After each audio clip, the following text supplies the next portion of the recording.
Welcome to British Focus. Today, we bring you exclusive coverage of the shocking events that unfolded in London. While national attention was fixed on the Stop Isolation protest, another demonstration erupted just up the road, quickly spiraling into chaos. Violent clashes, tense standoffs, and multiple arrests marked a day of unrest as counter-protesters faced off against police. What really happened? Who was arrested? And how did the situation escalate so rapidly? We have all the details, along with exclusive footage capturing the most intense moments. Before we dive into the full breakdown, make sure to hit the like button and subscribe to British Focus for more in-depth coverage of major events across the UK.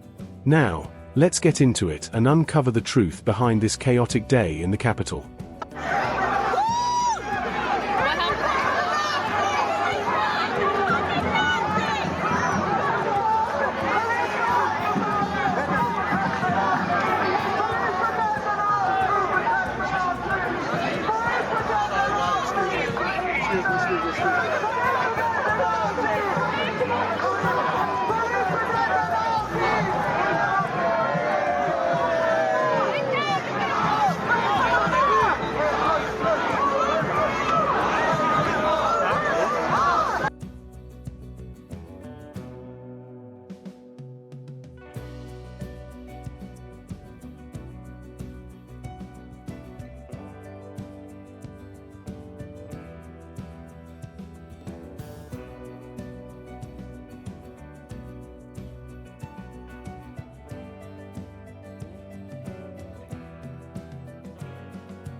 London descended into chaos as a counter-protest to the Stop Isolation rally spiraled out of control. What started as a march under the banner of Stand Up to Racism quickly turned into a scene of aggression, vandalism, and outright lawlessness. The protest, which began at St. James Street and made its way towards Whitehall, was anything but peaceful. As tensions escalated, so did the hostility towards police officers attempting to maintain order. Now, here's the question. When did activism turn into an excuse for violent anarchy? Footage from the scene shows flares being set off in the streets, thick smoke engulfing the area as officers moved in to intervene. One man was swiftly arrested for lighting a flare, yet the real shock came as the crowd turned on the police. Reports detail how officers were spat at, shoved, and verbally abused while attempting to prevent further disruption. Let's be absolutely clear, this is not a display of democratic rights. This is criminal behavior masquerading as a noble cause. And it didn't stop there. As the Stand Up to Racism protest pushed forward, its participants blatantly disregarded the conditions set in place to prevent disorder. Whitehall became the epicenter of the chaos when individuals from the Stop Isolation rally, who had their own demonstration, were confronted by these so-called activists. The result? A volatile mix of aggression and defiance that led to further arrests. In total, 6 people were detained, including those who violated public order conditions, those involved in direct confrontations with police, and of course, the individual who spat at an officer. Now, let's talk about accountability. Every time a protest like this descends into violence, we hear the same excuses. It was just a few bad apples, or the police provoked us. But let's examine the facts. The Met Police were there to do their job, ensuring public safety. Their presence wasn't an act of provocation, it was a necessity. Yet time and time again, we see the same pattern. Activists pushing boundaries, crossing the line into criminality, and then playing the victim when consequences follow. It's almost as if public disorder is their real objective, rather than meaningful change. And let's not ignore the wider implications. These so-called peaceful demonstrations not only disrupt daily life but also place an enormous strain on public resources. Taxpayer money is being used to control individuals who have no regard for law and order. Should there be harsher penalties for those who incite violence under the guise of protest? Should we allow activists to dictate the terms of law enforcement? Or should we finally put our foot down and make it clear that Britain will not be held hostage by mobs in the streets? This isn't about silencing voices or restricting free speech. It's about ensuring that protests remain peaceful and lawful. The right to demonstrate does not give anyone the right to terrorize the streets of London. It's time for serious conversations about consequences. Arrests are a good start, but are they enough? Or will we see the same faces, at the next protest, repeating the same cycle of destruction? What do you think? Should Britain take a firmer stance against disorderly protests? Let us know in the comments, and don't forget to subscribe to British Focus for more updates on what's really happening in the UK. Other news coming out of Westminster, and this one is bound to spark outrage. The Labour government, under Work and Pensions Secretary Liz Kendall, is pushing through what they're calling welfare reform. But let's call it what it really is, yet another attack on the most vulnerable in our society. The plan? To slash benefits for long-term sickness claimants, forcing many of them back into the workforce, whether they are fit to work or not. Now, we all know the welfare system isn't perfect. It's costly, it's often abused, and yes, there are people who take advantage of it. But is the answer to cut support for those who genuinely need it? According to Labour, the UK spends £65 billion on sickness benefits, more than the £60 billion spent on defence and £20 billion on policing. And while they claim this level of spending is unsustainable, what they fail to acknowledge is that millions of people on these benefits are suffering from serious, often debilitating conditions.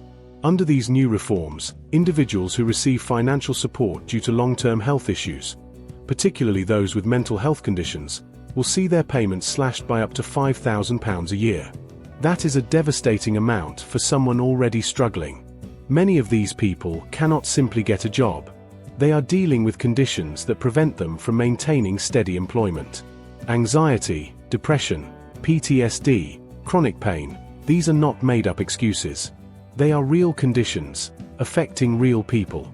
But here's where it gets even more concerning. Labour wants to completely scrap the Work Capability Assessment, WCA, the test that determines whether someone is fit to work. Instead, they want to introduce a much stricter evaluation system based on personal independence payment, PIP. What does that mean in reality? It means a system that prioritizes cost-cutting over actual need. It means fewer people qualifying for support. And it means thousands, if not millions, of sick and disabled individuals being told to find work in an economy that doesn't even have enough accessible jobs for them in the first place. And of course, they've tried to justify this by claiming it will help people into jobs. Liz Kendall herself stated that record numbers are out of work due to long-term health issues, and that this is a disaster not just for them, but for employers and the economy. But let's be honest, this isn't about helping people. This is about balancing the books at the expense of those who have the least power to fight back. The Treasury is demanding billions in savings, and Kendall is more than willing to sacrifice the well-being of disabled individuals to make that happen. But here's the thing, this isn't just cruel. It's short-sighted. Slashing benefits might look good on a spreadsheet, but what happens when thousands of vulnerable people can't afford their rent, can't pay their bills, and end up needing even more emergency support? What happens when their health deteriorates because they're forced into jobs they physically or mentally cannot handle? Pushing people off benefits and into the workforce doesn't magically solve anything if the jobs simply don't exist or aren't suitable for those with long-term conditions.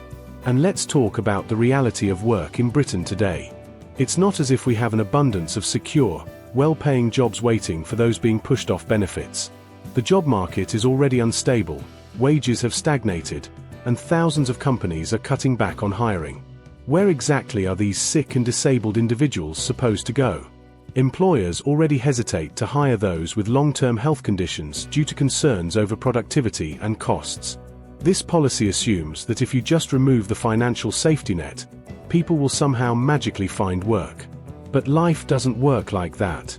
Unsurprisingly, disability rights groups and opposition voices have slammed the reforms. They're calling it a blatant attack on disabled people and warning that it could push thousands into financial crisis. And they're absolutely right. It's not just about money, it's about dignity. It's about recognizing that some people cannot work, and punishing them for it is both unethical and unnecessary. So here's the real question. Why is Labour, a party that once claimed to stand for the working class and the vulnerable, so eager to implement policies that look like something straight out of a Tory playbook? If this is their version of progress, then what hope do we have for real change? What do you think? Should the government be slashing sickness benefits to push people back into work? Or should they be focusing on fixing the real problems, like an economy that doesn't provide enough secure jobs for people in the first place? Let us know in the comments. And don't forget, subscribe to British Focus for more real talk on what's happening in the UK. Other news coming out of Westminster, and this one is going to hit retirees and hard-working families the hardest. The Labour government is pushing forward a plan to drag pensions into the inheritance tax system from 2027. A move that could funnel up to £40 billion into Treasury coffers over the next 2 decades. But let's not be fooled by the official narrative. This is not about fairness or economic sustainability. This is about raiding the savings of those who have spent their lives working, saving, and planning for their families, only to have it snatched away by the state at the final hurdle. For years, pension savings have been treated differently from other assets when it comes to inheritance. And rightly so. People contribute to their pensions under the assumption that what they put away is theirs to pass on, something many have factored into their long-term financial plans. But now, Labour wants a piece of that, claiming it's a necessary step to ensure economic stability. In reality, it's nothing more than a cash grab that disproportionately punishes those who did the responsible thing, saved for their future. And let's talk numbers. The Treasury's estimates claim this tax change will bring in £640 million in its first year, rising to £1.46 billion by 2030. But independent financial consultancy LCP has warned that the real figure could be far, far higher, up to £3 billion per year by the 2030s. Why? Because of a massive pension transfer boom that started in 2015, when pension freedoms allowed savers to shift their money into more flexible funds. Those funds, unlike older defined benefit schemes, can be fully passed down to loved ones. And now, conveniently, the government sees an opportunity to tax them. Think about what this means. Hundreds of thousands of people who moved their pension savings into more flexible funds with the hope of securing their family's future will now see that future shrink because of this policy. Families who believed they were making responsible financial decisions are suddenly being told that their savings aren't really theirs to pass on. How is that fair? It's not just pensioners who should be concerned, it's everyone. This is a slippery slope. If pensions can suddenly be dragged into inheritance tax, what's next? What other assets, savings, or investments will suddenly be deemed fair game for taxation? The reality is that this sets a dangerous precedent. Labour is presenting this as a way to target the wealthy, but in reality, it's an attack on the middle class, on families who have spent decades planning ahead, only to see their hard-earned savings eroded by an opportunistic government. And of course, this tax hike is coming at a time when inheritance tax receipts are already soaring. In just 9 months, from April to December 2024, the government raked in £6.3 billion from inheritance tax alone. That's £600 million more than the previous year. So why the sudden need to target pensions? Because, simply put, the government has an insatiable appetite for revenue, and pensioners, who are less likely to protest or fight back, make for an easy target. This move has already triggered warnings from some of the UK's biggest pension firms, who are calling it ludicrous and a betrayal of those who followed the rules. And let's not forget the impact this will have on retirement planning. Why should people bother putting money into their pensions if the government is just going to swoop in and take a chunk of it when they pass away? It undermines the entire concept of saving for the future. So, what does this mean for you? If you're nearing retirement, it means your savings might not go where you intended. If you're still working, it means that no matter how much you plan and save, the government may change the rules whenever it suits them. This isn't about fair taxation, this is about wealth confiscation, plain and simple. What do you think? Should pensions be taxed as part of inheritance? Or is this just another desperate move from a government that has no other way to balance the books? Let us know your thoughts in the comments below. And if you found this analysis useful, make sure to hit the like button and subscribe to British Focus for more deep dives into the biggest issues affecting Britain today. Thanks for watching, and we'll see you in the next one.